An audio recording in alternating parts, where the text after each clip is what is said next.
Aksi unjuk rasa mahasiswa BEM Sebogor diwarnai kericuhan. Massa aksi terlihat saling dorong dan saling tarik dengan petugas kepolisian yang mengamankan jalannya unjuk rasa di Jalan Sudirman, Kota Bogor, Jawa Barat, Kamis sore. Aksi mereka yang hendak menerobos menuju pintu Istana Bogor dihadang aparat kepolisian yang melakukan penyekatan dengan kawat berduri. Selain membawa poster dan keranda dengan tulisan bernada protes, mahasiswa terlihat melakukan teatrikal dengan tabur bunga di atas foto Presiden Jokowi yang diletakkan di atas keranda. Dalam aksinya, mahasiswa menuntut kepada pemerintah untuk membatalkan program Tapera yang dianggap memberatkan rakyat. Selain itu, mereka juga menolak RUU penyiaran karena dinilai membatasi kegiatan jurnalistik. Revisi Undang-Undang TNI dan Polri yang menyebabkan tumpang tindih kewenangan antara TNI dan Polri. Tak hanya itu, langkah ini memberikan jalan bagi TNI dan rangka menguasai negara yang dapat berimplikasi pada konflik kepentingan yang bermuara pada otoritarianisme sebagai terjadi pada masa Orde Baru. Kedua, penetapan kejadian tabungan perumahan rakyat atau Tapera, kebijakan ini sangat manual kontroversi mengingat waktu itu penetapannya yang tidak sesuai dengan kurangnya urgensi yang jelas. Usai menyampaikan aspirasinya selama 3 jam lebih, para mahasiswa tersebut kemudian membubarkan diri dengan tertib. Dari Bogor, Jawa Barat, Andi Firmansyah, iNews melaporkan.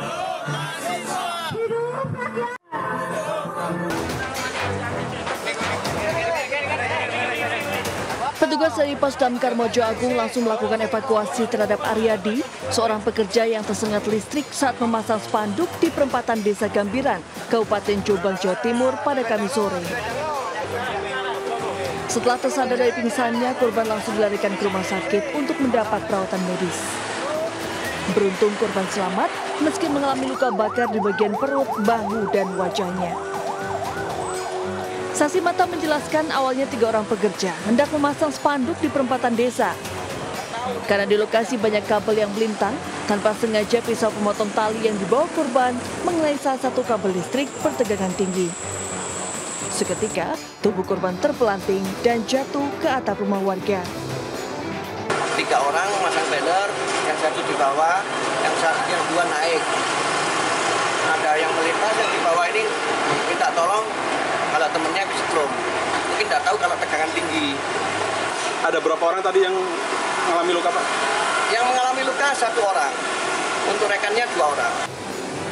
Dari Jombang, Jawa Timur, Mukhtar Bagus, iNews melaporkan. Pemirsa, seorang oknum kepala desa di Brebes, Jawa Tengah ditahan Kejaksaan Negeri setempat akibat tersandung kasus korupsi dana desa yang digunakan untuk judi online. Akibat perbuatannya, negara mengalami kerugian hingga hampir 1 miliar rupiah.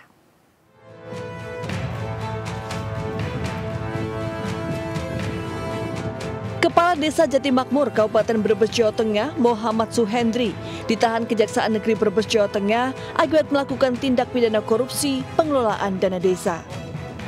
Korupsi dilakukan tersangka sejak baru menjabat sebagai kepala desa tahun 2019 hingga tahun 2022. Tersangka diketahui menggunakan uang dana desa senilai hampir 1 miliar rupiah untuk digunakan judi online seperti judi slot dan judi Singapura. Termasuk uang negara digunakan untuk trading oleh tersangka. Itu telah merugikan keuangan negara sebesar 977.527.401 rupiah. Itu adalah hasil dari pengelolaan dana desa tahun anggaran 2019 sampai dengan 2022. Akibat perbuatannya, tersangka dijerat Undang-Undang Tipikor dengan ancaman kurungan penjara 4 hingga 20 tahun penjara. Termasuk denda minimal 50 juta hingga 1 miliar rupiah. Dari Brebes, Jawa Tengah, Yudibar, iNews melaporkan.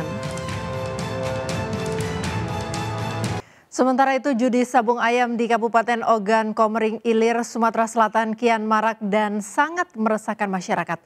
Polisi pun menggerebek lokasi judi sabung ayam yang beromset puluhan juta rupiah per hari.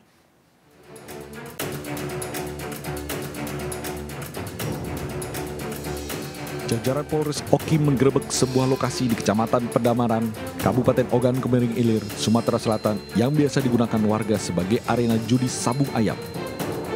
Dari penggerebekan itu, polisi berhasil menangkap pelaku yang merupakan pemilik gelanggang berikut barang bukti berupa 2 ekor ayam serta sejumlah uang. Di hadapan polisi, pelaku mengaku jika arena judi sabung ayam sudah menjadi mata pencariannya.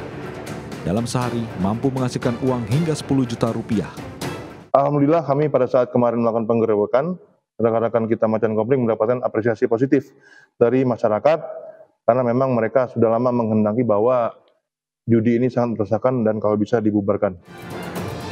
Pelaku dijerat pasal KUHP tentang perjudian dengan ancaman kurungan 4 tahun penjara dan denda 10 juta rupiah. Dari Kabupaten Oki, Sumatera Selatan, Fitriadi, iNews melaporkan. Orang tua Peggy Setiawan, tersangka kasus pembunuhan Vina dan Eki, menjenguk Peggy di ruang tahanan Polda Jawa Barat. Didampingi kuasa hukum, Kartini dan Rudi Irawan mendatangi Polda Jawa Barat sambil membawa makanan untuk Peggy.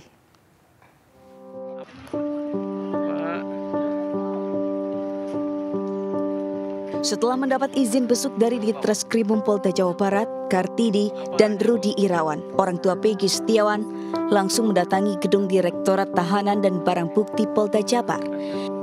Dengan didampingi kuasa hukum, keduanya tiba pada Kamis siang untuk membesuk Peggy Setiawan. Peggy, tersangka kasus Vina Eki, telah mendekam di ruang tahanan Polda Jawa Barat selama 4 pekan. Tak banyak bicara, Ibu Peggy, Kartini, bergegas untuk bertemu sang anak sambil membawa makanan favoritnya. Ini ya biasa makanan kesukaan Peggy. Ya, makanan kesukaan Peggy ya Bu ya. Iya.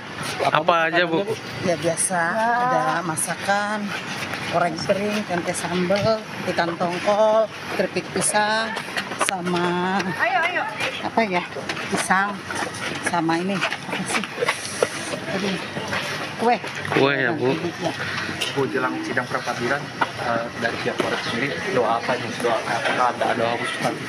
Ya doa saya sih semoga Peggy cepat bebas saja.